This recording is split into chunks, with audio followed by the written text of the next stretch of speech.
Excel Gladiators, welcome back to another video. Excel tip number 3 is the ALT HOI shortcut. ALT HOI is a great shortcut to auto fit your column widths. So in this first example you can see that cells A1 and B1 are cut off. The columns A and B are a little bit too tight here.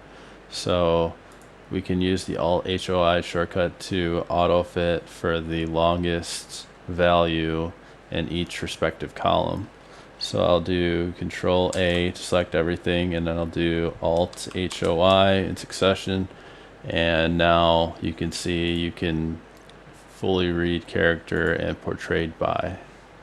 In the second example, we have columns that are too wide and columns that are too narrow. So if we use the Alt HOI shortcut, we should be able to tidy up this data in a pinch. So I'll do Control A to select and then Alt HOI, and now the data is more concise.